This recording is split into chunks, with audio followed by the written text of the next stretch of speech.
Voici ma dernière création, un présentoir d'objets pour présenter vos objets fabriqués en 3D. Mais pas seulement, on peut aussi scanner les objets et puis on peut aussi s'en servir pour peindre, donc sous couche, les objets que l'on a créés. Donc dans cette version, j'ai agrandi le socle, la base, ici, pour pouvoir intégrer le panneau de commande et puis de l'autre côté un tiroir qui permet de ranger des accessoires ainsi que l'alimentation. Donc ce bouton sert pour allumer le panneau de LED et avoir une bonne visibilité sur l'objet. Celui-ci, 3 positions, sert pour la rotation du plateau droite ou gauche. Ce potentiomètre est utilisé pour la vitesse du plateau et celle-ci c'est une option pour le ventilateur pour extraire les résidus de fumée de peinture si vous vous en servez pour peindre vos objets avec la sous-couche. Voilà. Et de l'autre côté, nous avons le tiroir. Et ici, nous retrouvons le câble d'Alim, voilà, avec un port USB pour si vous avez besoin de charger votre téléphone en passant le câble ici, et le relier à l'alimentation pour l'alimenter. Voilà, les petits embouts qui vont bien avec, donc le petit tiroir très utile. À l'arrière, on retrouve le passage de câble donc pour alimenter aussi bien les LED en haut et le ventilateur si vous avez pris l'option du ventilateur, et puis ici le connecteur pour l'alimentation. On branche la lime, tac, et après il suffit de brancher l'adaptateur secteur sur une prise et pouvoir s'en servir. Alors, petite démonstration. Donc, je viens de mettre la prise, on allume. Voilà.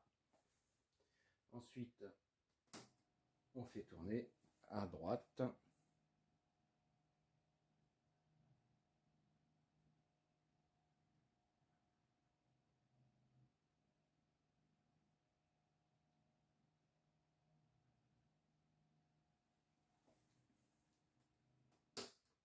Ou à gauche.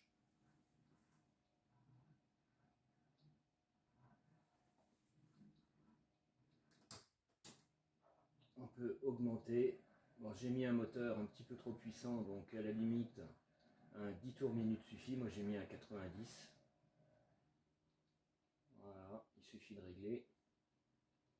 Et pour extraire la peinture, alors moi perso, il va pas servir pour peindre, en tout cas pas tout de suite. Mais logiquement, si j'allume une clope,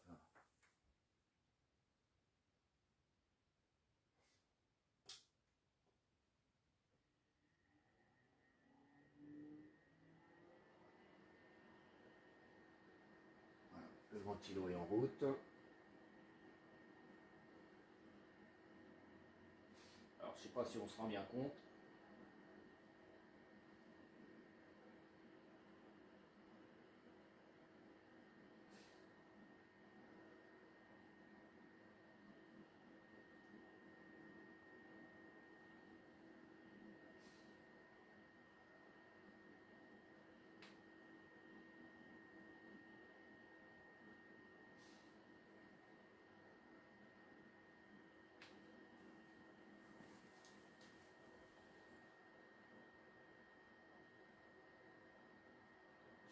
Mais l'extraction se fait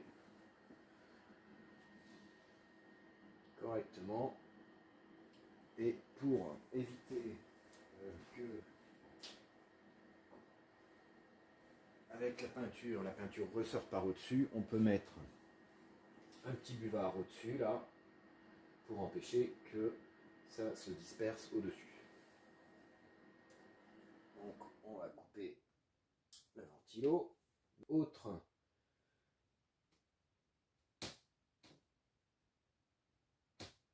Le dessus se soulève pour permettre donc d'avoir un accès plus rapide ou plus aisé, en tout cas au niveau du plateau. Hop. Ensuite, pour prendre des photos directement avec le téléphone, on a deux options. Donc le support téléphone qui convient aussi bien pour les iPhones que les smartphones. On peut le poser ici et on met le téléphone ici, ou alors on a l'option de mettre ici avec le petit axe qu'on défait. Voilà, donc l'axe c'est ça. Et puis on glisse le support dedans, on remet l'axe.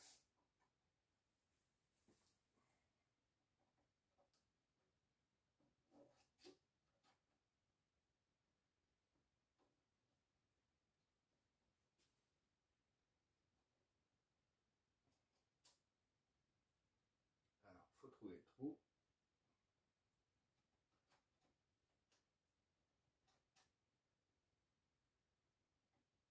Voilà, comme ça. J'utilise un smartphone Samsung A34, donc qui est quand même relativement grand. J'ai testé avec des iPhones et des smartphones un petit peu plus petits. Normalement, en fonction de votre modèle, ça devrait marcher.